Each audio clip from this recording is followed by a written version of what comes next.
Aujourd'hui, toute une nouvelle génération, on ne les éduque plus sur ce qu'est l'alimentation et ce que représente l'alimentation et l'intérêt de consommer des fruits et légumes frais qui sont une question de santé. Et quand on dit le consommateur français plébiscite la production française, c'est vrai dans le discours, mais pas dans les actes. Parce que clairement, aujourd'hui, on est dans des tensions de prix avec des questions de pouvoir d'achat. Et les gens disent on veut consommer des produits locaux, des produits plus sains, des produits français. Et quand ils vont dans les rayons, ils consomment du prix. Le bio. Et clairement, nous, aujourd'hui, on n'est pas les meilleurs en prix. Et l'exemple que l'on a, on a aussi un souci d'information du consommateur. Nous, on a un gros sujet qui est d'ailleurs un irritable ça, c'est le sujet de la tomate en France. On produit que la moitié des tomates qui sont consommées en France. Comme d'ailleurs la plupart des fruits et légumes. On a des accords bilatéraux avec le Maroc qui payent la main-d'œuvre 74 centimes de l'heure et nous c'est 13,50 €. On en fait des tomates cerises où on a énormément de main-d'œuvre. Comment peut-on être compétitif avec des pays qui n'ont pas la même réglementation, un coût du travail 15 fois inférieur au nôtre et qu'on est sur un marché où on n'arrive pas à réguler les volumes et sur lesquels on a des barquettes dans les rayons où on n'arrive même pas à voir l'origine du produit parce qu'elle est inscrite dans un caractère de 1,5 mm qui est la réglementation européenne. Donc on n'a pas l'information qui est au consommateur. On a des produits pas chers qui sont vendus à 99 centimes, qui sont notre coût de production. Alors que nous, on pourrait produire ces produits, on pourrait les faire en France, on a la technologie, on a les moyens. Les producteurs sont prêts à investir parce que grâce au plan de souveraineté fruits et légumes qu'on a eu l'année dernière, tous les guichets qui ont permis à l'ensemble de la filière de faire des investissements, ils ont été pris d'assaut parce qu'il y a une volonté de moderniser, de développer les exploitants, mais ça demande des moyens colossaux pour s'adapter avec de la technologie. Donc clairement, on peut faire des choses, mais il faut qu'on arrête de régresser, on donne les moyens aux producteurs français, on a eu des avancées cette semaine pour produire, et qu'on incite les gens à développer leur production, à moderniser et qui arrivera au final à faire installer des jeunes parce qu'on aura des perspectives. Mais aujourd'hui, c'est quand même très compliqué pour nous. Donc, on voit que les choses sont en train de basculer, sauf qu'il faut que ça aille plus vite. Et quand on parlait du Maroc, on a un sujet autour de l'eau, les moyens de production. En France, il pleut partout. Moi, je suis des Pyrénées-Orientales. Et chez nous, il ne pleut pas. Les concurrents marocains, ça fait 6 ans qu'ils sont dans la sécheresse. Ils vont 10 fois plus vite que moi pour trouver des solutions, pour trouver de la ressource en eau alors qu'ils n'en ont pas, que moi dans mon département, alors qu'on peut avoir des solutions, on est incapable de les mettre en œuvre pour des questions réglementaires, environnementales et d'associations qui nous apportent des projets. D'ailleurs, je travaille avec Alexandre Pugnon, qui m'a dit que peut-être vous viendrez nous voir au mois d'avril à Perpignan. Voilà, donc ouais, c'est pour vous dire, aujourd'hui on ne nous aide pas, beaucoup de choses, mais pourtant on a les moyens de faire bien mieux que ce qu'on arrive à faire ici. Juste une phrase sur la compétitivité. La compétitivité, ce n'est pas uniquement des problèmes de coût. On a un problème de surréglementation en France. L'exemple qu'on a eu typique dans la filière fruits et légumes, c'est l'interdiction des plastiques. Vous parlez de la consommation, on a perdu sur certains produits l'année dernière 40, 50, voire 60% de consommation par la disparition du plastique. Ça, c'est une contrainte. En clair, on demandait de ne pas mettre de plastique dans les rayons. Une loi purement française où on a perdu des millions d'euros dans la filière, dans les investissements et dans la consommation. Et ça, c'est pas des coûts, alors on a des coûts supplémentaires sur l'emballage, mais très clairement, ça, on a besoin de libérer un peu le secteur. Et ces réglementations, honnêtement, on en souffre. Alors, on a parlé des phytos, c'est encore pire, mais je veux dire, tout ça, c'est pas des coûts, si vous voulez. La compétitivité, alors des coûts de main-d'œuvre, bien sûr, parce qu'on est tous concernés par ces coûts élevés, sociaux, que vous connaissez, mais on a toutes ces réglementations, et l'exemple du plastique, c'est vraiment le truc énorme. C'est-à-dire, on a perdu des millions d'euros par une décision politique complètement idéologique, puisque dans les fruits et légumes, c'était quand même pas les électoralistes, on ne sait pas, on se pose des questions. Des lois ou électoralistes ou idéologiques. Mais dans les deux sens, c'est très dangereux de sortir de ce qui se passe sur le terrain. On pourrait juste entendre un mot de la part du Premier ministre parce qu'on n'a pas dit comment vous voyez les choses, comment peut-on améliorer la situation. Pour moi, il y a plusieurs sujets qu'il faut prendre au bon niveau. Il y a un sujet de surréglementation française, de surtransposition systématique. de sur-recours à la norme, indépendamment de la surtransposition. On demande de la norme, la société française demande de la norme, et alors on lui en fournit. Il y a un deuxième sujet qui est un sujet culturel. Je disais tout à l'heure à vos collègues qui produisent du vin, qui produisent des spiritueux, qui est le sujet culturel du véritablement quel monde on veut. Est-ce qu'on veut un monde dans lequel on dit qu'on est les meilleurs élèves de la classe et on fait de la prévention et on n'a plus de vin à table et on n'a plus d'agriculture vivante, ou est-ce qu'on veut une société dans laquelle on continue à être d'une certaine façon ce qu'on a toujours été. Ce sujet culturel, il ne faut pas le prendre à la légère. Parce que c'est souvent dans le réceptacle de la crispation culturelle, du message dominant, que les instruments juridiques viennent s'accrocher et qu'ensuite on se retrouve embêté. Donc le combat culturel, la lutte contre la surtransposition, je ne vois pas comment on réglera les questions de compétitivité coût. Si vous voulez, aucune hypothèse ne sera susceptible de se rapprocher du coup de l'innovation, la modernisation. Mais quand même, l'avantage sur la compétitivité des coûts du travail, ce sera toujours à l'extérieur. Ça, on le sait. Donc ça, c'est un sujet. Alors, après, est-ce qu'il peut y avoir des meilleurs contrôles? Est-ce qu'il peut y avoir des meilleurs systèmes de production? Sans doute. L'Europe peut avoir quelques barrières tarifaires, il paraît que c'est à la mode. On en parle. On va devoir y aller. Oui, j'arrive. Mais non, mais j'arrive. Et puis il y a un combat. On roule ses castres là. Il y a énormément de gens qui ne savent plus manger de légumes. Ils ne savent plus les préparer. Je vous permets de vous couper, vous parlez tout à l'heure du légume. C'est que les gens ont une idée du prix de revient du fruit et légumes qui est complètement faussé.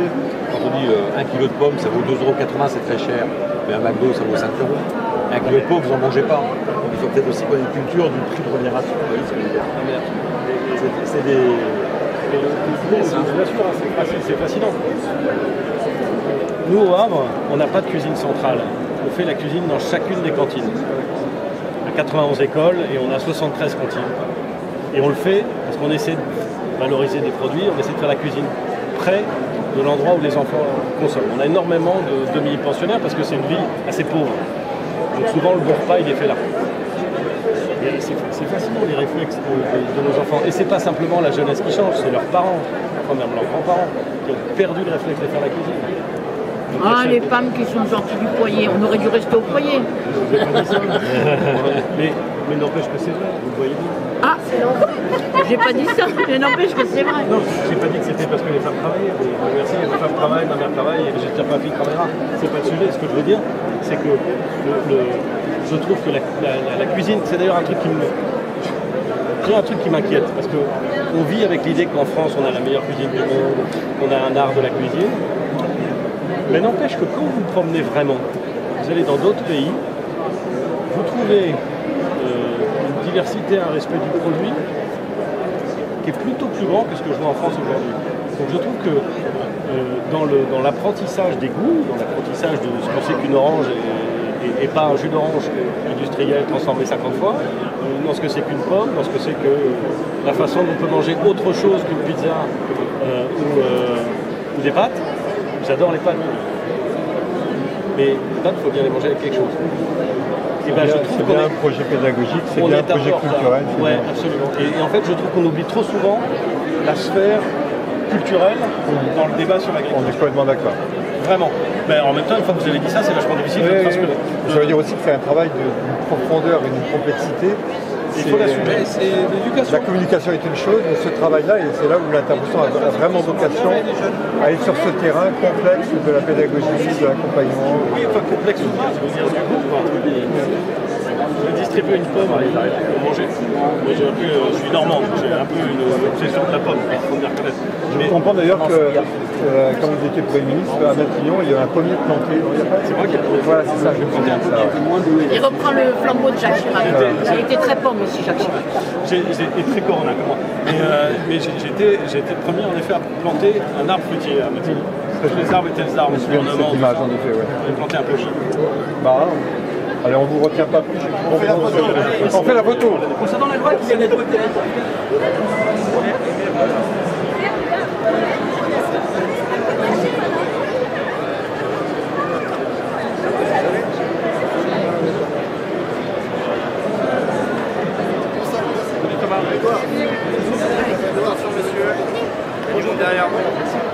Venez. Prenez-moi en photo vite, prenez-moi en photo. Oui, avec plaisir. Merci beaucoup.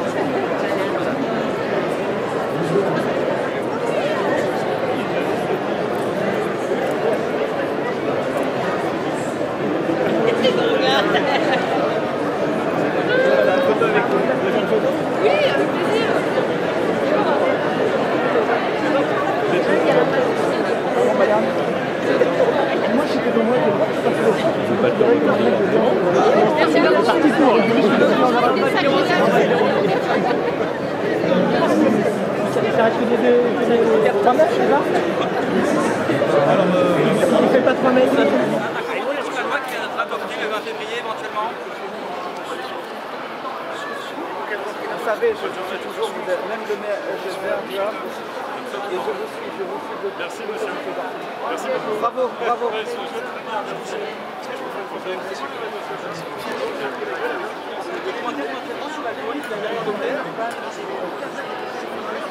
Edouard, photo avec la dame. Ah oui, je vous attends. Voilà. Merci beaucoup. Venez, on va faire une photo avec madame. Faut pas la rater, Sylvie. Je crois que c'est bon. Allez, Edouard,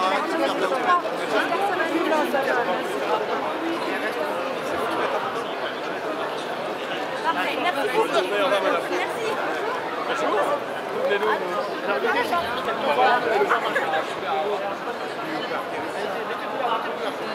Passez par là, monsieur. Attention à la poussette. Merci. Regardez, allez-y. Je vais partir. Allez-y, monsieur. Merci. On va suivre. Bonjour. Attention derrière vous. Attention. Oh là là. Oh là là. Bonjour madame. Bonjour. Bonjour madame. Ah non, c'est les vacances encore à Paris, c'est les vacances à Paris. Chez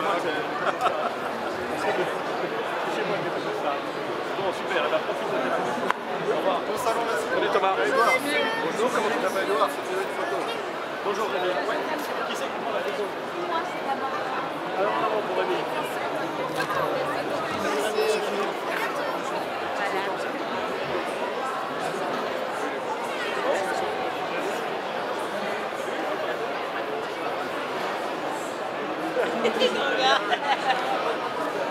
Bonjour madame, photo avec vous. Vous voulez faire une photo? Oui, avec plaisir. Flora. Vous êtes où, Flora?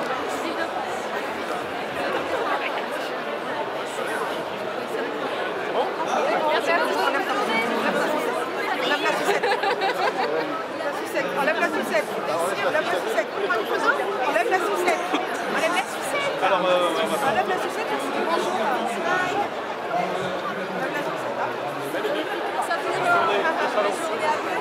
Bonjour, Edouard, photo. Si vous voulez, mais après je fais une photo avec cette demoiselle. Voilà, merci beaucoup. Alors, comment tu t'appelles? Merci beaucoup. Réussir. Réussir. Ça va?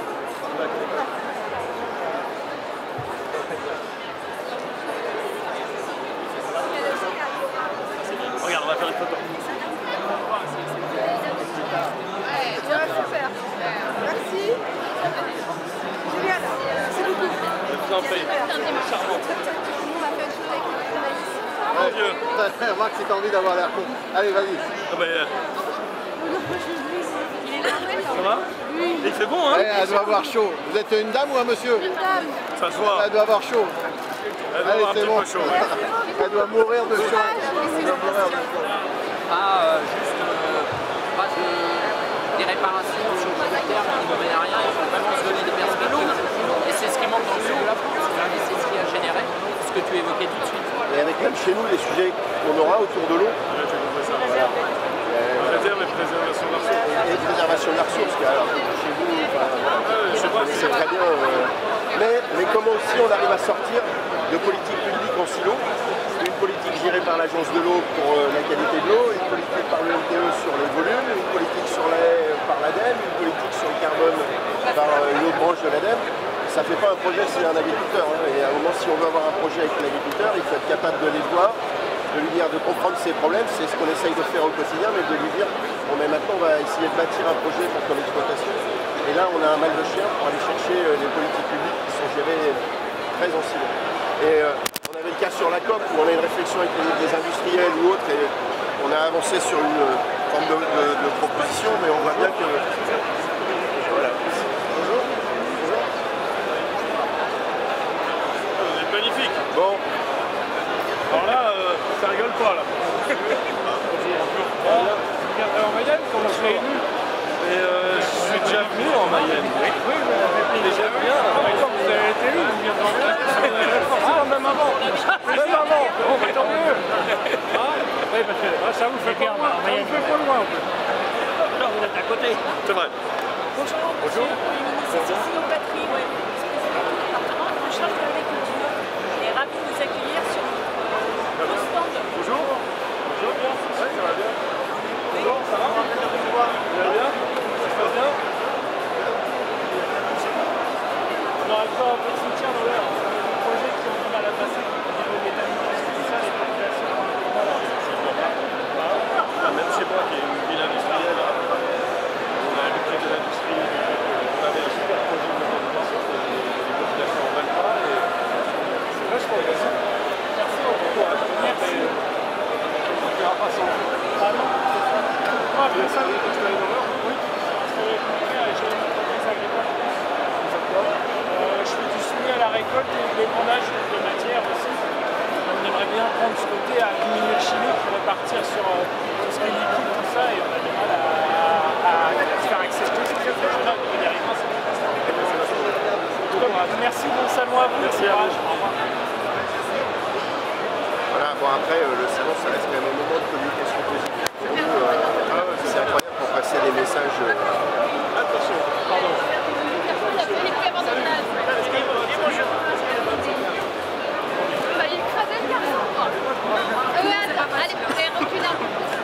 Bon, on va aller voir le département de Seine-Maritime. On va faire le tour, il y a les producteurs après. Je fais le tour, j'arrive. Voilà.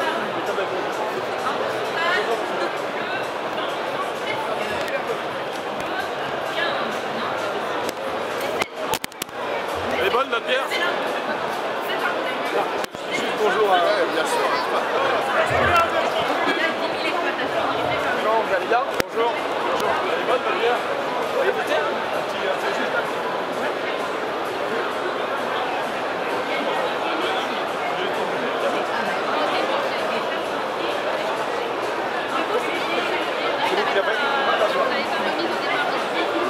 Elle est légère, elle est bien. Ouais, elle est bien. C'est quoi, 5? Ça prend 5, ouais.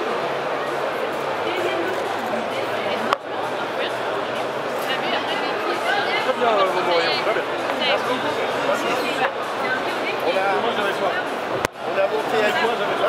On a monté à Lisieux une micro-malterie. On va passer par là. Parce qu'en fait, on a beaucoup de micro-brasseurs. Et en fait, ils achètent tous leur malt au même endroit. Le livret de l'orge, c'est de récupérer du malt et du coup de faire le bière avec l'orge issu de leur exploitation. Ça va bien? Également. Allez, faites une photo. Petit événement.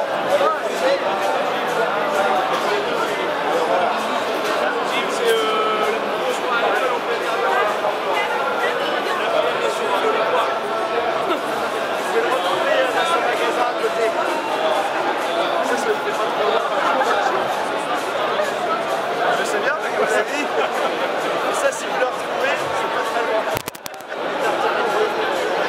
Bonjour.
Ça marche. Une escale. Allez. Voilà, allez. Pardon Gilles. Voilà. Regardons.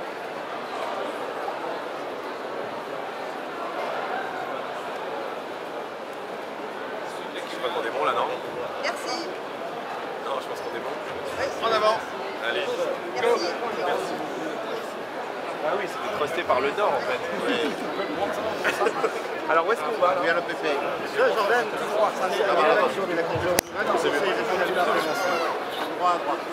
Regarde, demande-lui un peu. Jordan, une photo est très bonne. Merci beaucoup, c'est gentil. Merci à vous.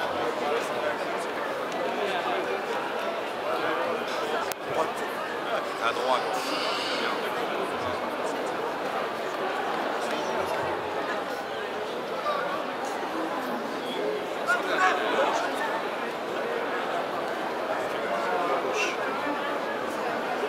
Jordan, c'est où est-ce qu'on va?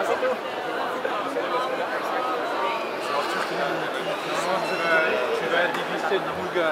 Ah, les vignerons indépendants. Les vignerons indépendants.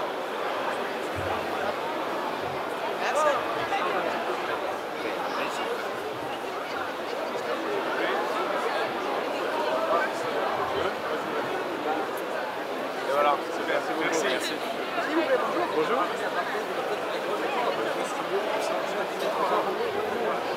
À chaque fois, pareil,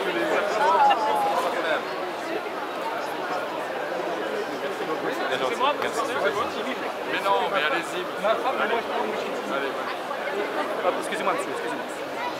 Toi, non. Allez, voilà. Merci beaucoup, merci. Merci à vous. Vous êtes trop, c'est ça. Eh oui.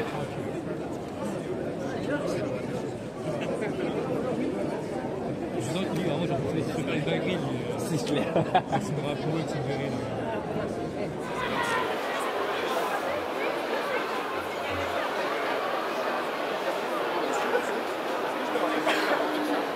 Allez.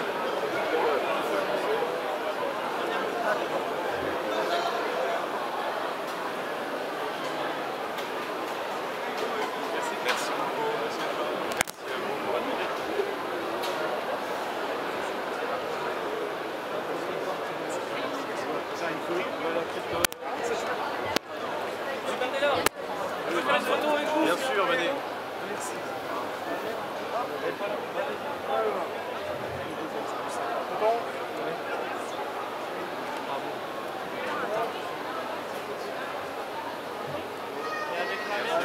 Bien sûr, venez. Bonjour. C'est gentil, merci. Merci à vous. C'est très gentil, merci beaucoup. Merci à vous. Bon salon.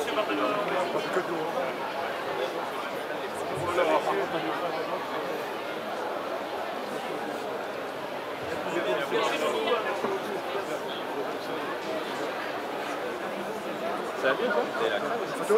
Oui. Mais tout le monde a 3 jours. Ouais, ben moi c'est pareil. Tout le monde a la crème. Merci beaucoup. Il n'y a pas de point presse là? Non, depuis 2-3 jours. Je pense que les décalages horaires ça m'a flingué. Bonjour, bien sûr.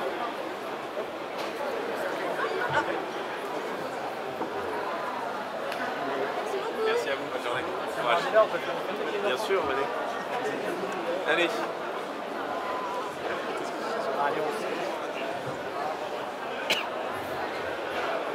Merci. Il y a le point presse.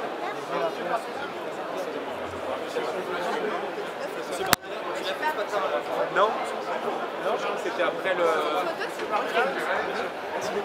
Prochaine à droite. Bien sûr. Non, je crois que c'est maintenant. Je fais une petite marche en face. Merci. Merci. Là où on va. C'est le point presse. C'est ce que j'allais dire. Ah oui, d'accord. Ça me semblait trop calme, pour être vrai. C'est un rythme tendu, monsieur Bardella, aujourd'hui, ou ça se passe bien? Toujours. C'est toujours un rythme tendu, les salons de l'agriculture. Vous aimez cet exercice à la rencontre? Merci beaucoup, c'est gentil. Jusqu'à Victor, mettez-vous sur le côté, monsieur. Jusqu'à Victor. Jusqu'à Victor. Je me disais que c'était trop calme pour être vrai.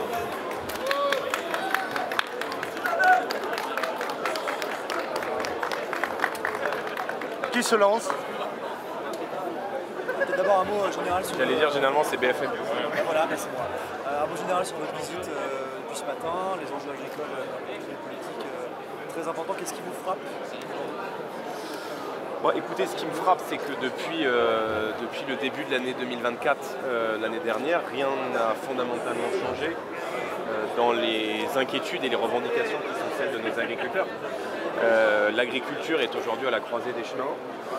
Et le grand choix aujourd'hui qui se pose à la France, c'est est-ce que nous resterons une nation souveraine sur le plan alimentaire dans la décennie qui vient, ou alors est-ce que nos exploitations agricoles disparaîtront? Le choix qu'a fait Emmanuel Macron, et qui est aussi le choix qui a été fait au niveau européen, c'est de plonger l'agriculture française dans une politique économique qui crée à la décroissance et qui vise à multiplier par une surchauffe réglementaire les normes environnementales, les accords de libre-échange et une fiscalité qui étouffe et qui écrase aujourd'hui le métier d'agriculteur.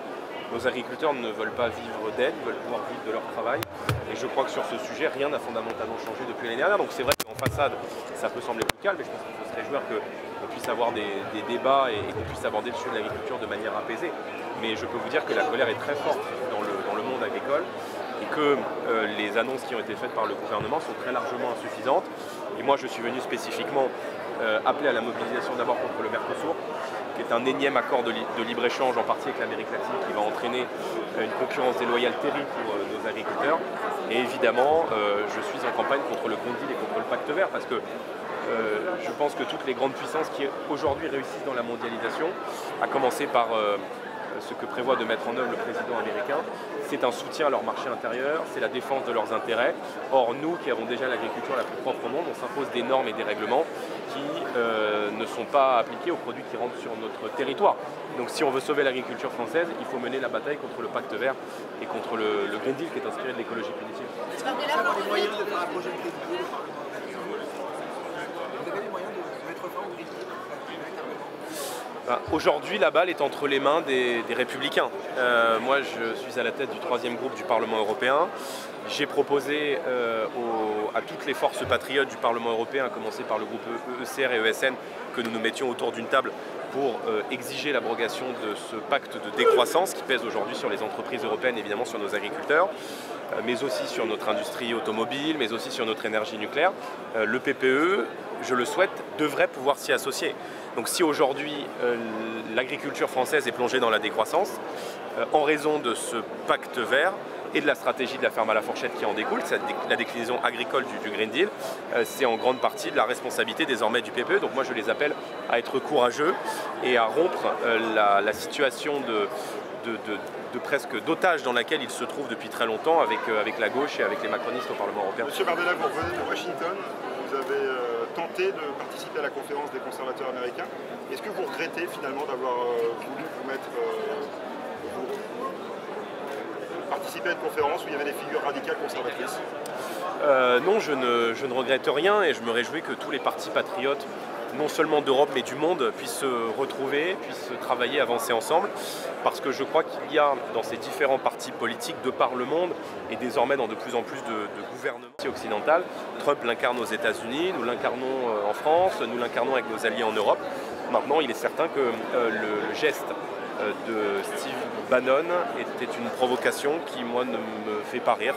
Donc je n'ai pas souhaité m'exprimer après ce geste sur la scène de la CIPAC. Mais ce qui n'entache pas d'ailleurs... Vous avez une petite fille et dit que vous ne soyez jamais d'accord avec ce que vous avez dit. Mais je ne vais pas répondre à Steve Bannon. Une déclaration à faire sur les commentaires de quelqu'un qui s'amuse de lever le bras dans un... Qui était invité à Lille au congrès du RN en 2008. Oui, enfin il n'avait pas fait ce geste. Il y a... Il dit qu'il l'avait fait, lui, dans ses déclarations. Il dit qu'il l'avait fait, que personne ne l'avait violé. Ce qu'il dit. Vous l'avez trouvé, ce geste? Pas encore. Voilà. Mais est-ce que le parti de ce parti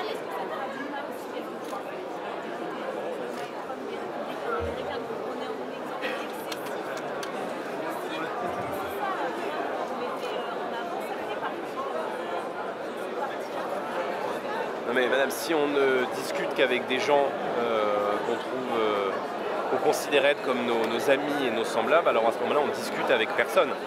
Nous avons évidemment des différences avec l'ensemble des partis patriotes du monde, avec le Parti républicain américain sur la manière d'aborder la politique, sur les intérêts à défendre dans nos pays respectifs, mais nous sommes de facto les interlocuteurs privilégiés de ce nouveau monde qui est en train de se mettre en place aujourd'hui autour de nous.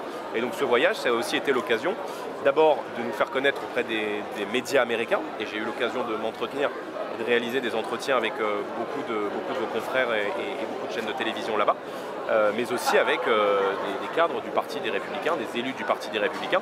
Et je crois que Steve Bannon, enfin je ne crois pas que Steve Bannon représente Donald Trump ou représente le Parti américain, mais m'exprimer sur une tribune quelques heures après que l'un des intervenants ait usé de ce geste, ça me pose un problème de conscience personnelle.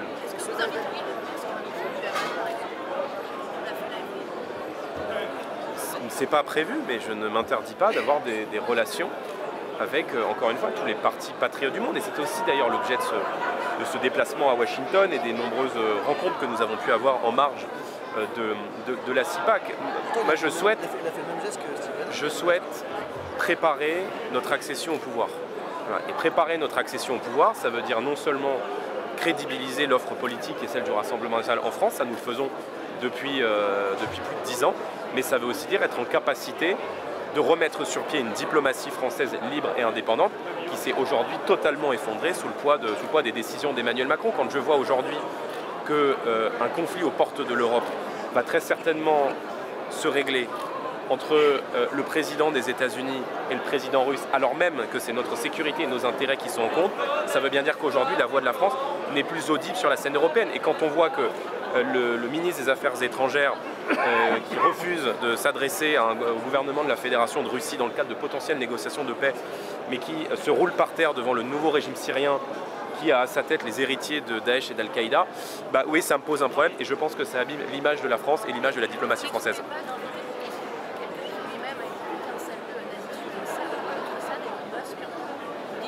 Ça n'est pas prévu. Ça n'est pas prévu. Le président français.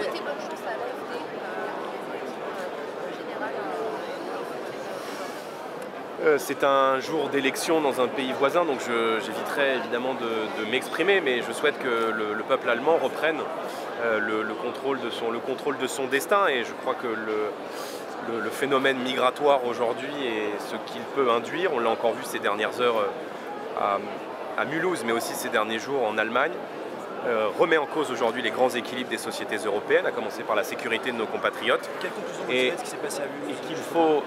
Et qu'il faut évidemment que tous les peuples en prennent conscience, et c'est ce que je souhaite aussi au peuple allemand. Sur l'AfD, simplement. Sur cette vision sur justement les attaques terroristes qu'il y a eu ces dernières heures, qu'est-ce que vous en tirez ? Qu'est-ce qu'il faut en tirer ? Que le ministre de l'Intérieur, qui est chargé de la sécurité des Français, doit maintenant agir ou partir. Parce qu'en réalité, depuis maintenant plusieurs semaines et depuis plusieurs mois, sans doute pour peut-être faire plaisir aux électeurs du Rassemblement national et aux électeurs de droite, multiplie les déclarations, sauf que les mêmes faits se répètent, les mêmes drames, la même barbarie se répète, avec à chaque fois les mêmes personnalités, les mêmes profils, et aucune mesure de fond n'est prise. Ça fait plusieurs semaines, voire plusieurs mois qu'on parle d'un bras de fer diplomatique avec l'Algérie, compte tenu de ce qu'il s'est passé ces dernières heures, du fait que nous avons là un islamiste étranger condamné pour apologie terroriste qui ne devrait pas être sur le sol français, à qui l'Algérie a refusé l'entrée sur son sol à 10 reprises, mais dans le quart d'heure, aucun visa français ne devrait être délivré à l'Algérie. On devrait immédiatement suspendre les aides financières qui sont données, l'aide au développement qui est donnée à l'Algérie. On devrait empêcher les dirigeants algériens de venir se faire soigner sur le sol français. Je suis un peu, si vous voulez, dans l'incompréhension comme des millions de Français, que la France soit humiliée, maltraitée par des puissances hostiles sans déclencher la moindre réaction du gouvernement français, du ministre de l'Intérieur et du président de la République. Monsieur Bardella, est-ce qu'il faut réintégrer l'AfD dans votre groupe politique au Parlement européen ? Pardon. Est-ce qu'il faut réintégrer l'AfD dans votre groupe politique au Parlement européen ? Mais aujourd'hui, c'est pas prévu. Vous savez qu'on siège dans deux groupes qui sont qui sont distincts au sein du Parlement européen. Maintenant, encore une fois, cette vague patriote, cette contestation des politiques d'immigration, qui est l'un des sujets majeurs, à la fois de la progression du groupe des patriotes dans l'Union européenne, évidemment de l'AfD en Allemagne, c'est un fait qui est un fait politique. Maintenant, on ne s'interdit pas de discuter avec des forces politiques. Moi, je discute bien au sein du Parlement européen avec des partis qui sont membres de CER. Donc, je veux dire, ce qu'on fait aujourd'hui ne préjuge pas de ce qui se fera demain. Et c'est bien normal parce qu'il n'y a jamais rien de figé en politique. Et Viktor Orban veut réintégrer ce groupe dans ce parti, dans votre groupe? Non, Viktor Orban revendique d'avoir des discussions avec des partis politiques qui sont à l'extérieur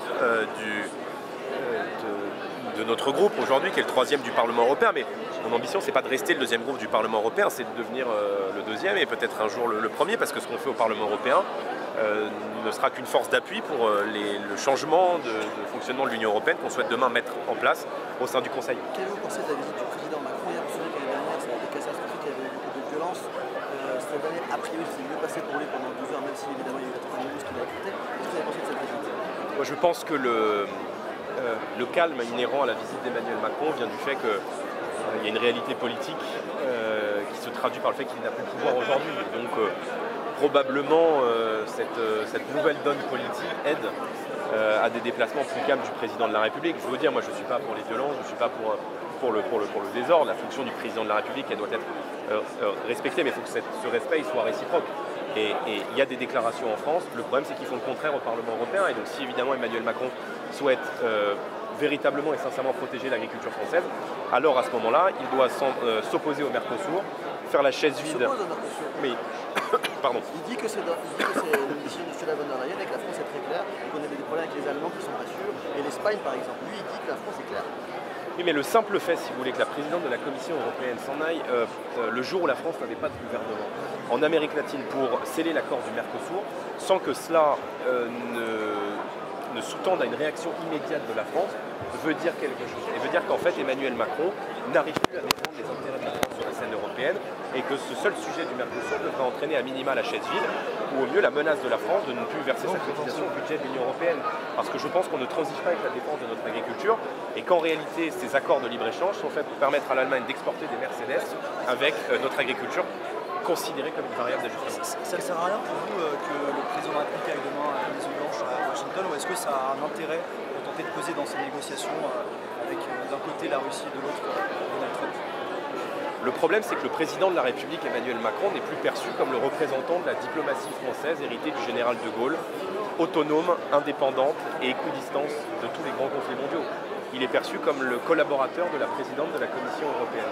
Et tant que le président de la République française, deuxième économie de la zone euro et de l'Union européenne, sera considéré comme le collaborateur de la présidente de la Commission européenne, alors la voix de la France et la voix de la diplomatie française ne sera ni entendue, ni écoutée, ni même respectée de par le monde. Dernière question.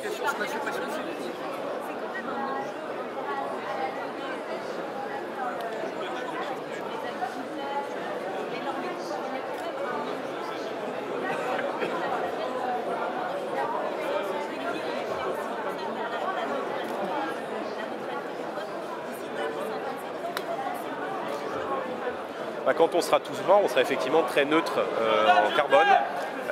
Le problème, c'est qu'on n'aura plus d'agriculture, on n'aura plus d'industrie automobile et on n'aura plus d'entreprise. Et c'est ce que je ne souhaite pas. Or, Emmanuel Macron, par ce Green Deal notamment, et par les politiques qu'il soutient à Bruxelles, a entraîné la France sur le chemin d'une économie de consommation et sur le chemin de la décroissance. Nous sommes aujourd'hui une des économies dans le monde qui, en termes d'émissions de CO2, est parmi les plus propres au monde, 0,6% d'émissions de CO2. Et je trouve qu'il y a quand même un paradoxe à avoir les règles environnementales les plus dures et les plus drastiques pour un pays qui est parmi les plus propres au monde. Je ne dis pas qu'il ne faut rien faire. Je dis que grâce au nucléaire notamment, qui est l'une des énergies les plus décarbonées que nous ayons, nous devons pouvoir permettre à la France de redevenir une économie de production, une économie de croissance, réindustrialiser le pays. Mais ce n'est pas, si vous voulez, en rendant infernale aujourd'hui la vie de nos chefs d'entreprise et la vie de nos agriculteurs, on remettra la France sur le chemin de la croissance. Il n'y a plus un seul dirigeant d'entreprise aujourd'hui dans notre pays qui ne considère pas qu'investir, travailler et que consacrer du temps à l'économie française, ce n'est pas en train de devenir un enfer à la fois fiscal et normatif. Et je considère que ce pacte vert est un pacte qui est excessivement contraignant et qui fait peser aujourd'hui sur notre agriculture notamment le risque de sa disparition. Vous voyez bien que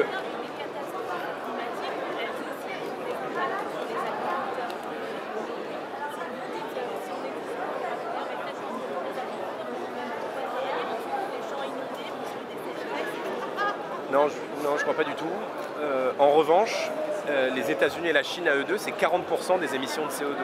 La France, c'est 0,6% des émissions de CO2. Donc l'écologie que je défends, elle est raisonnable, elle est praticable, mais elle ne s'appuie pas, si vous voulez, sur un délire qui consiste à mettre la clé sous la porte, à en finir avec notre industrie, notre agriculture et nos entreprises. Or, toutes les mesures qui ont été mises en œuvre dans le cadre d'une Green Deal ont toutes été faites, et c'est une faute très lourde d'Emmanuel Macron, sans la moindre étude d'impact. Quand vous voyez qu'on veut aujourd'hui interdire les moteurs thermiques, la vente de moteurs thermiques à l'horizon 2035, alors que vous avez déjà beaucoup de nos compatriotes qui n'arrivent plus à s'acheter un véhicule, qui n'arrivent plus à mettre du carburant dans la voiture, qui n'arrivent plus à accéder à certains centres urbains, eh bien non seulement ça a des conséquences sur le pouvoir d'achat des Français, mais ça a des conséquences aussi sur notre industrie qui est totalement désorganisée. Donc l'écologie, oui, bien sûr, mais pas au prix de la mort de l'économie française et de la mort de notre industrie. Je ne souhaite pas que la France devienne demain un pays dépendant des importations. Or, c'est le chemin qu'on est en train de prendre. Et je suis venu ici non seulement tirer la sonnette d'alarme sur l'agriculture, mais apporter mon soutien aux agriculteurs français, parce que je pense qu'ils sont une part de nous-mêmes, une part de notre identité, et que sans nos agriculteurs, la France ne serait pas totalement la France. Que pensez-vous de Madame Mélanie? Est-ce que c'était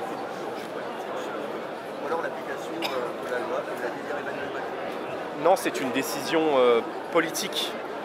Et je pense que le silence du président de la République dans la fermeture de la première chaîne de la TNT est une faute. C'est une faute politique. La liberté d'expression est en train de reculer aujourd'hui en France comme partout en Europe. Et à partir du moment où la moindre chaîne tente une forme de rééquilibrage, elle subit une forme d'ostracisation. Donc la fermeture de C8 est évidemment une décision politique qui aura des conséquences non seulement sur le niveau de la liberté d'expression dans notre pays, mais également sur l'emploi, puisqu'il y a derrière plusieurs dizaines de personnes qui sont menacées d'être jetées sur le carreau en raison de cette décision qui est encore une fois une décision politique. Merci à tous, merci, merci, merci. On va...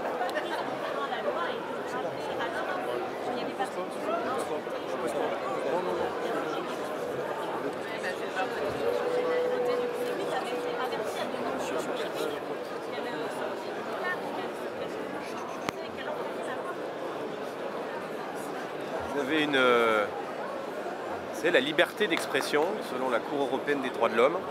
C'est aussi la possibilité de dire ce qui heurte, choque et parfois blesse. Et je considère que quand on ferme une chaîne de télévision, qui plus est la première chaîne de la TNT, alors effectivement il y a de quoi s'inquiéter pour le recul de la liberté d'expression dans notre pays, mais c'est pas que C8, il y a un climat aujourd'hui quand on voit qu'il y a un enseignant sur deux qui s'auto-censure dans les classes de nos écoles. La liberté d'expression recule dans notre pays quand la gauche fait en sorte d'interdire les publicités d'un livre dans des espaces publics au motif que c'est un livre écrit par le président du Rassemblement national. Il y a une dérive liée à la liberté d'expression dans notre pays, donc on a le sentiment qu'il y a certaines opinions qui sont tolérées et que d'autres opinions sont un peu moins tolérées. Le seul souci, c'est que les idées qui sont aujourd'hui dominantes dans l'espace médiatique ne sont pas les idées qui sont majoritaires dans le pays. Donc je trouve normal qu'il y ait une forme, en tout cas à titre personnel, qu'il y ait une forme de rééquilibrage aujourd'hui dans le débat public.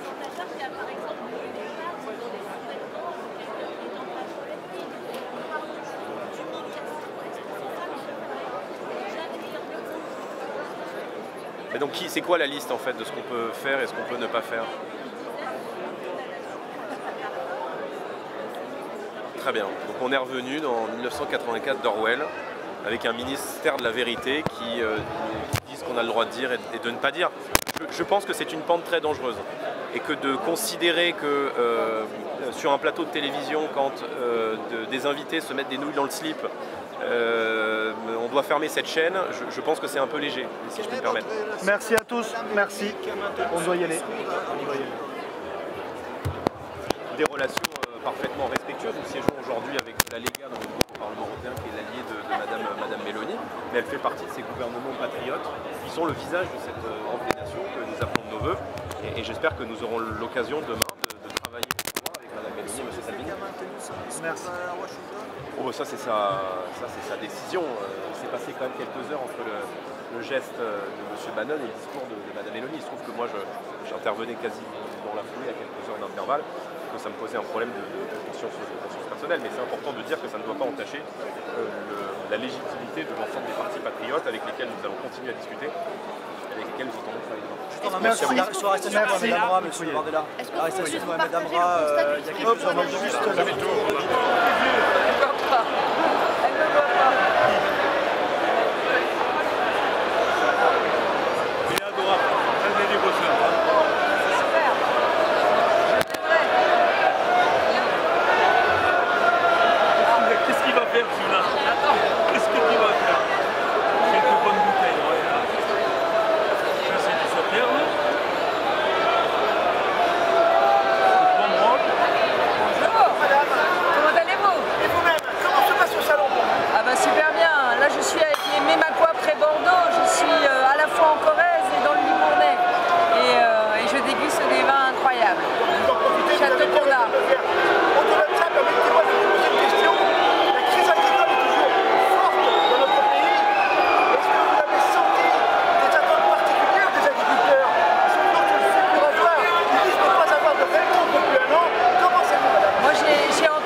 Vous êtes sur le stand de la FNSEA, Hall 4, au Salon international de l'agriculture. Est-ce que vous pouvez me parler un petit peu justement de l'actualité de la FNSEA? L'actualité, c'est accueillir bien sûr nos adhérents, mais surtout le grand public, expliquer comment on travaille au quotidien, c'est en même temps passer nos messages de revendication pour que demain on puisse justement entreprendre en agriculture, qu'on puisse installer des jeunes pour faire ce beau métier d'agriculteur. C'est lever toutes les contraintes et accompagner, aider ces jeunes à faire ce métier d'agriculteur. Quelles sont ces revendications? Les revendications qu'on porte à la FNSEA sont assez simples. C'est demain pouvoir avoir un vrai revenu, pouvoir gagner sa vie. Donc finalement, ça paraît simple, mais c'est pas si évident que ça en agriculture. C'est retrouver du sens, de la dignité. C'est l'un des plus beaux métiers du monde que de se lever le matin pour nourrir les gens. Donc c'est indispensable. C'est les fameux panneaux retournés à l'envers en disant retrouvons de la fierté. Et puis après, c'est amener tous des éléments d'organisation de filière, des éléments au quotidien qui permettent, c'est toute la simplification, c'est retrouver de la capacité de pouvoir entreprendre sur l'ensemble de nos territoires français. L'agriculture, elle est riche, l'agriculture française, parce qu'elle est diverse, elle est variée. On a d'un côté la viticulture, on a les grandes cultures, on a l'élevage, on a le maraîchage, on a les fruits. Et on s'est aperçu, et la FNSEA a dénoncé, qu'aujourd'hui, on a à peine 50% de notre alimentation qui est produite chez nous. Et donc, tout le combat qu'on mène et qu'on a mené ces derniers temps, c'était de faire reconnaître l'agriculture d'intérêt général majeur, par exemple, pour que cette souveraineté, elle se fasse chez nous, que demain, notre alimentation, et le salon, il est riche en produits du terroir. On vient au salon pour voir les animaux, mais on vient aussi pour manger tous nos bons produits, aussi bien les produits issus de la viticulture que les produits du terroir. Et ça, c'est la grande richesse, c'est la force de l'agriculture française. Merci beaucoup. Justement, à ce sujet, il y a un texte de loi qui vient d'être adopté le 20 février qui est censé accompagner mieux qu'hier les jeunes agriculteurs et avec différentes mesures. Est-ce que vous pouvez m'en dire quelques mots ? Oui, il y a la loi d'orientation agricole qui a été votée donc juste au début du salon de l'agriculture. C'est un texte pour permettre justement l'installation de jeunes mieux connectés avec les gens qui arrêtent, les gens qui vont pouvoir prendre leur retraite.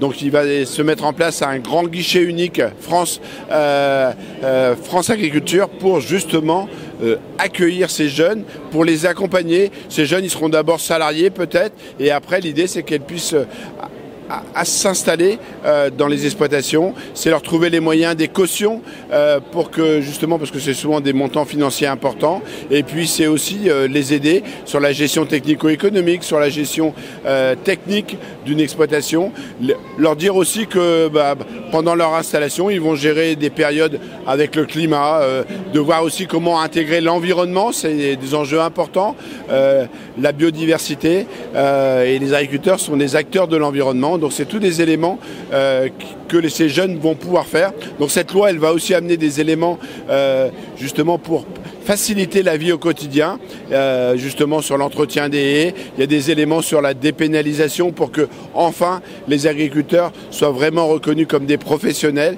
et qu'ils ne puissent pas se retrouver au tribunal dès qu'ils ont fait des éléments, par exemple déplacer une haie. Donc c'est tous des éléments pour que justement demain on accompagne ceux qui veulent travailler en agriculture. Je vais revenir rapidement sur cette histoire de panneaux de villes qui sont retournés. J'ai une très bonne amie agricultrice en Ardèche qui travaille dans une ferme laitière. Là-bas, beaucoup de panneaux sont retournés. Le prix du lait, comme vous le savez, a chuté, a mis beaucoup de gens à genoux au niveau des exploitations laitières. Est-ce que vous pouvez nous parler un petit peu des revendications des agriculteurs et de pourquoi ce symbole de retourner les panneaux?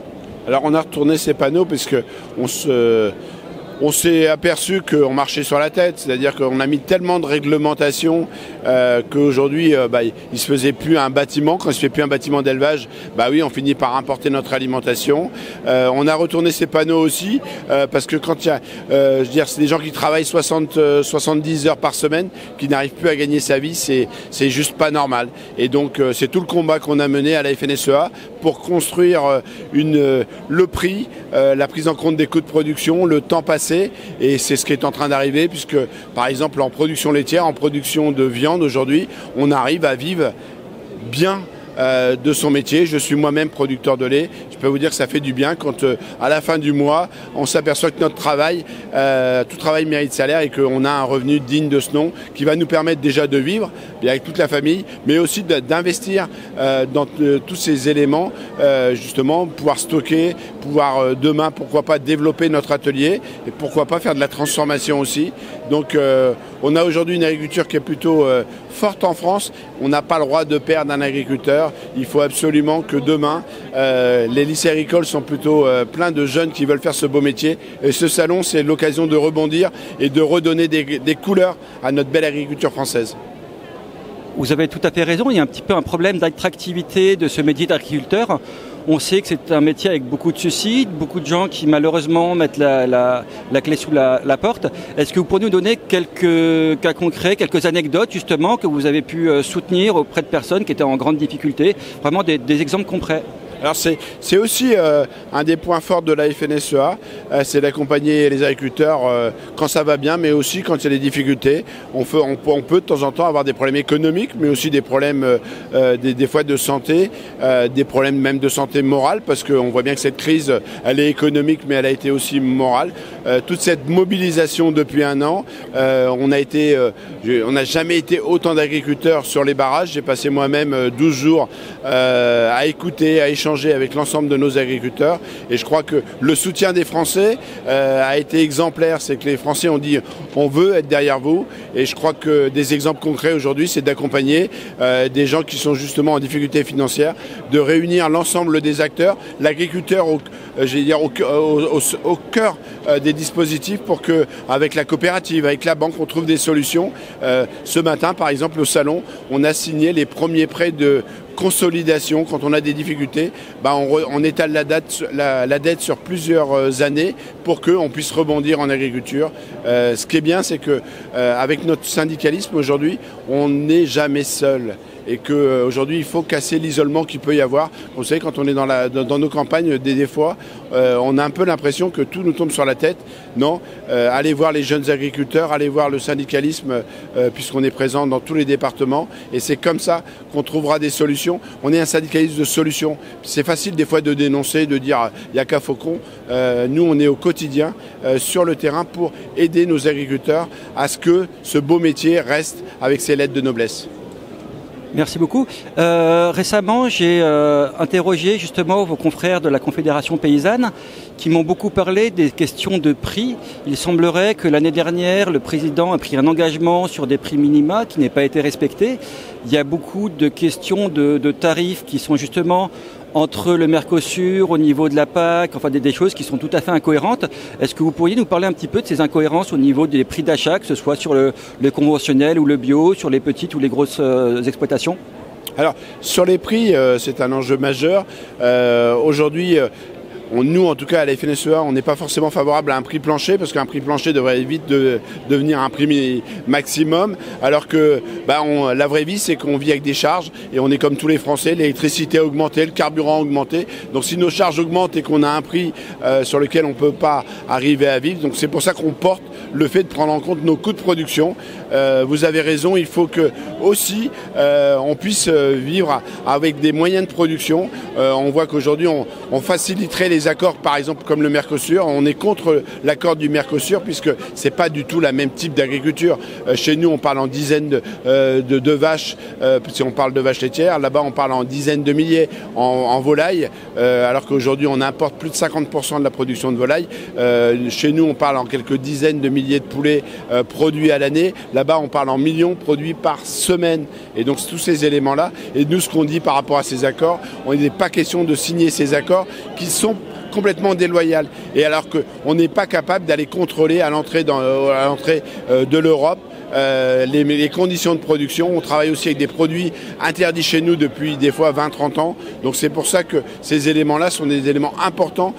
Et nous, on se bat pour qu'on puisse produire chez nous. Et le président de la République, hier, l'a redit, il est indispensable de produire chez nous. On sait très bien que l'agriculture, c'est stratégique. On le voit bien aujourd'hui, les grands pays sont en train de réarmer leur agriculture, alors que nous, on était plutôt en train de décliner ces dernières années. L'année 2024 sera l'année, et on est au début justement de ce rebond pour que justement on redonne la capacité sur l'ensemble des territoires français. Et c'est important, c'est que c'est pas simplement produire, c'est de l'emploi, c'est le maintien aussi de tout ce qu'on fait sur l'environnement. Et donc tout ça, c'est plutôt redonner justement des vraies couleurs à notre agriculture.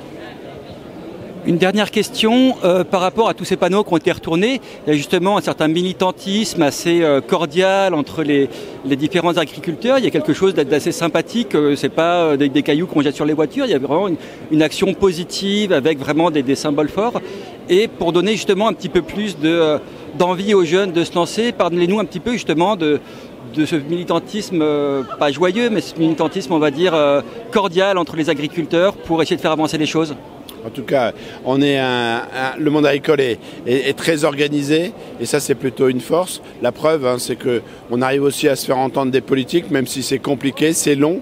Je crois que notre organisation, elle a aujourd'hui, elle date après la Deuxième Guerre mondiale, donc elle va avoir 80 ans.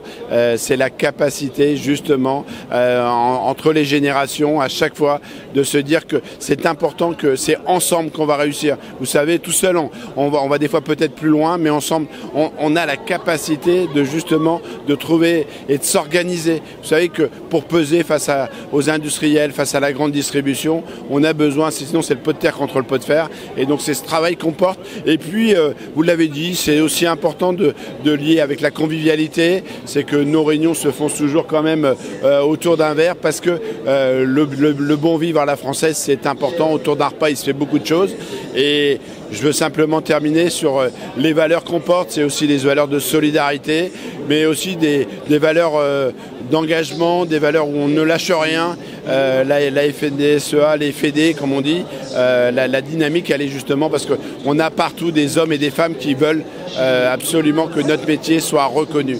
En tout cas, on est vraiment déterminé parce qu'on aime ce métier, et que je pense que nourrir les gens, c'est quand même juste venez, et demain, il y a de l'avenir en agriculture.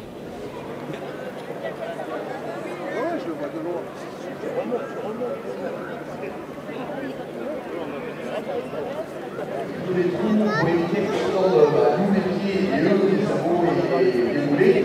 On passe là, c'est le petit appareil qui est là-bas. Voilà, c'est le principe. C'est juste de bien lisser le sol. On aurait pu le faire avec un poids. Tu veux la salle du combat? Par contre, c'est pas le dernier jour, parce que c'est bien quoi ça? C'est un petit poids. Il y a l'odeur de l'essence, forcément.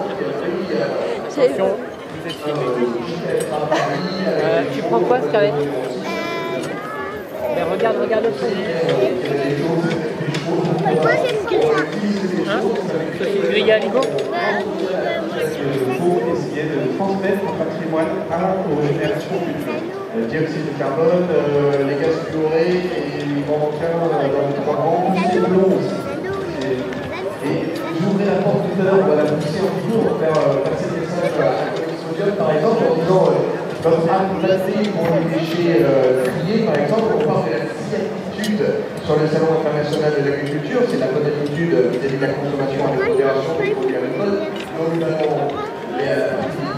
c'est aussi le respect de la planète avec le tri des déchets. Pourquoi pas une magie? Oui, alors bonjour à tous. Oui, ici vous êtes au niveau des chevaux Trait du Nord. Donc c'est une race des Hauts-de-France. Le berceau de race s'étend du nord de la France, forcément, on va dire des Flandres jusque l'Avesnois, en passant par le Valenciennois, le Cambrésis. Alors ça c'est le berceau de race, hein, mais il y en a un peu dans toute la France. On est pas mal reconnu pour notre savoir-faire au niveau de l'utilisation de nos chevaux. Donc certains font pas mal de kilomètres pour venir chez nous acquérir un Trait du Nord. Il faut savoir que les Traits du Nord sont une race en voie de disparition. Il n'y a qu'environ 70 naissances par an sur le territoire national, donc, ce qui est vraiment très peu, ce qui amène des soucis de consanguinité aussi. Alors on a quand même une chance, c'est d'avoir des races cousines, notamment la race auxoise qui est présente ici sur ce salon et les ardennais. Donc ce qui nous permet d'aller chercher des individus, des étalons un peu ailleurs pour renouveler un petit peu le sang pour éviter ces problèmes de consanguinité. Notre race a été créée en 1903. On en avait besoin pour principalement le travail dans les champs au niveau agricole, hein, donc du coup avant le tracteur. Mais quand le tracteur est arrivé, nous n'avons plus besoin des chevaux.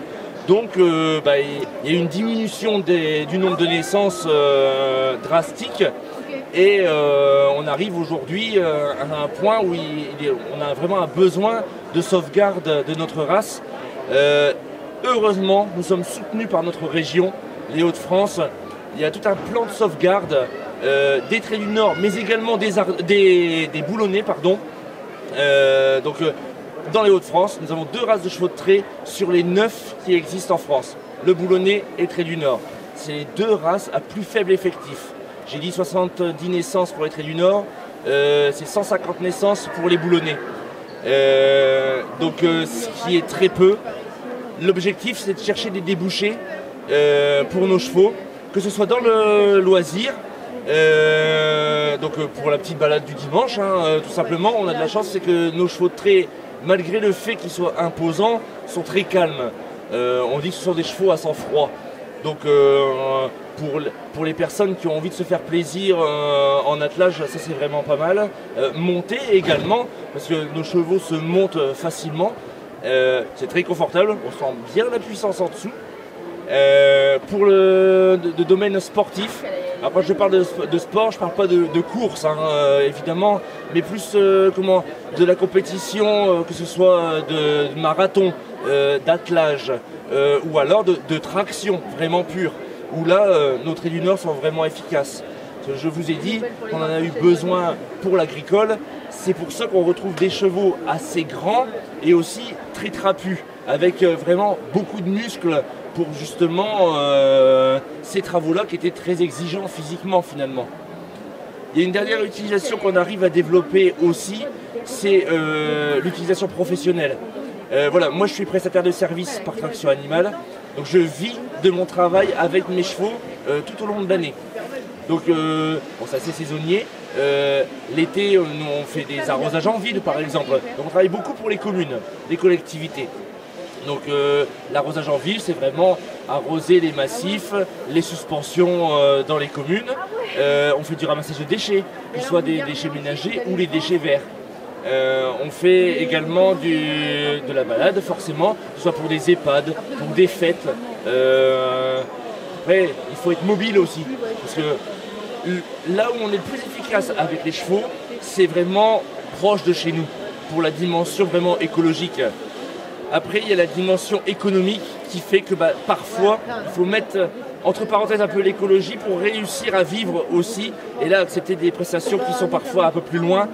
Par exemple, on vient sur Paris pour le Jumping Eiffel tous les ans pour faire des navettes entre le métro et l'événement qui se trouve sur le Champ de Mars. Donc là, on est vraiment sur les boulevards parisiens. Bien sûr, on ne fait pas ça avec n'importe quel cheval. Pour travailler en ville, il faut vraiment des chevaux entraînés pour, qui n'aient peur de rien, des chevaux de sûrs et de métier. C'est pas du jour au lendemain. Voilà, après on travaille également en forêt, donc là c'est pour du débardage. Donc sortir nos bois des forêts, surtout là où les tracteurs ne peuvent pas passer. Donc l'idée c'est pas forcément de remplacer le tracteur, c'est de travailler ensemble. Donc principalement en débuscage. Donc on retire les bois de la forêt et on fait une reprise tracteur au bord des chemins. C'est de travailler en coopération et en intelligence. Donc pour vraiment être efficace dans le boulot, le moins cher possible aussi pour nos donneurs d'ordre, pour être compétitifs et réussir à avoir de plus en plus de contrats, de métiers. C'est pour ça aussi que c'est important pour nous d'être présents ici sur le Salon de l'Agriculture. C'est pour montrer aux gens, au public, mais également à nos élus, que c'est une option. Le travail avec les chevaux reste une option. Et voilà, ça existe, c'est faisable.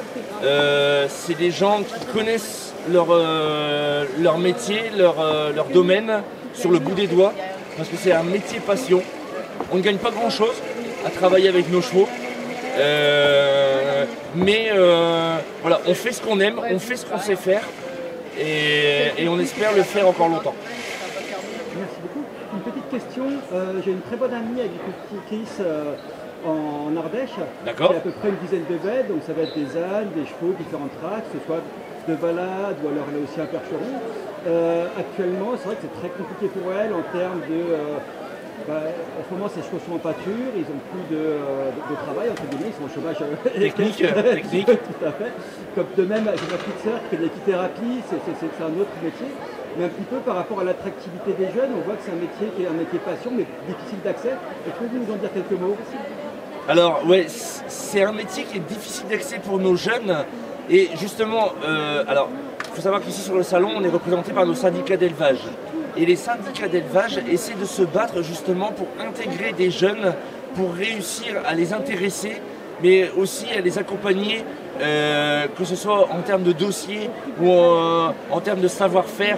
Voilà, un jeune qui arrive ne sait pas tout, ne sait pas forcément comment s'y prendre dans ce monde-là. Et on essaye d'encadrer un peu pour soutenir. Et je pense que c'est aussi par nos jeunes qu'on arrivera à sauver notre race. Je vous ai dit, 70 naissances par an, c'est très peu. Nos anciens arrêtent au fur et à mesure par la force des choses. Donc on tient à nos jeunes pour réussir à faire la continuité, quoi, si vous voulez. Après, en termes professionnels, il y a des formations qui existent, diplômantes, des formations d'État. Il y en a peu. C'est pas forcément évident, c'est pas évident non plus pour trouver des maîtres de stage. Il faut se battre. Sincèrement, c'est un métier où il faut se battre. On m'a toujours dit, fais pas ça, ce sera très difficile pour toi de gagner ta vie. J'ai toujours répondu, ouais, mais moi je sais faire que ça. Alors je me suis lancé quand même. Jusqu'ici, je m'en sors plutôt bien. J'en suis très content même de m'être lancé. Mais c'est vrai que c'est pas évident parce que on ne sait jamais d'une année sur l'autre si on arrivera à récupérer les contrats qu'on a actuellement. Donc c'est toujours un peu précaire si vous voulez. c'est difficile de voir à l'avenir. Voilà, dans 10 ans, où on en sera au niveau de la société, parce qu'on travaille en société, hein, c'est pas associatif, c'est vraiment une SARL. Et voilà, ce que je peux vous dire pour le jour d'aujourd'hui, c'est que pour nous, ça fonctionne. Pour des jeunes, ça peut fonctionner aussi. Je pense que si j'ai un conseil à donner à des jeunes, c'est de bien réfléchir au niveau de l'installation et de ne pas faire trop d'investissements au départ. De commencer petit, avec quelques contrats plus ou moins sûrs, parce qu'on ne peut jamais vraiment être sûr à 100%, et se développer à partir de là au fur et à mesure. Commencer peut-être avec 1 ou 2 chevaux et grandir après et croiser les doigts pour réussir à... Et surtout aussi travailler en communauté, pas rester dans son coin. On essaye de promouvoir ce travail d'équipe parce qu'on pense que plus il y aura de prestataires ou de gens qui travailleront autour du cheval, plus ça créera un effet boule de neige pour convaincre nos élus justement de travailler avec nous. Justement par rapport à ça, vous avez parlé pas de collectif, c'est pas le mot, mais justement de travail en commun entre personnes de la même filière et aussi des syndicats. Est-ce que vous êtes syndiqué? Est-ce qu'il y a un soutien comme ça qui existe dans la profession? Alors oui, comment? Pardon. Ça fait pas mal de temps, ouais, les poussières, on force sur nos voix pas mal, excusez-moi. Vous n'êtes pas obligé de parler fort, hein, le micro est très sensible. D'accord. Ouais. Alors oui, nous sommes syndiqués, pas dans le sens syndicat comme on peut l'entendre, comme le grand public peut l'entendre. Pour nous, un syndicat d'élevage, c'est un groupement de passionnés, de bénévoles qui se battent pour une cause. C'est le cheval de trait. Le fait d'être dans un syndicat, donc nous c'est le syndicat du cheval de trait du Nord, il y a un syndicat pour chaque race qui est représenté ici sur ce salon. Tous ont le même objectif, c'est de défendre les intérêts de la race et de défendre que ce soit les éleveurs ou les utilisateurs de leur race. Le fait de travailler ensemble fait qu'on peut avoir des interlocuteurs qu'on ne pourrait pas avoir tout seul, notamment au niveau des élus, au niveau de, du département régional, voire même national. Au niveau du syndicat, on a quand même pas mal de réunions sur Paris, tout ça pour essayer de mettre en place des choses pour sauvegarder la filière équine. Merci beaucoup. Un petit mot pour la fin, on s'arrête là, c'est comme vous voulez. Je n'ai plus grand chose à dire. C'est vrai que c'est une vie, c'est une passion qui n'est pas toujours simple. Il ne faut pas compter ses heures. Les 80 heures par semaine, on les dépasse allègrement. Mais si on aime ça, il ne faut pas hésiter à se lancer. C'est ce qu'on dit toujours à nos jeunes. Il ne faut pas hésiter. Si vous êtes mordu, allez-y. Tentez votre chance. Et surtout, essayez de faire ça de manière réfléchie, sans vouloir atteindre des sommets tout de suite, mais en y allant crescendo. Et qui va lentement, va sûrement.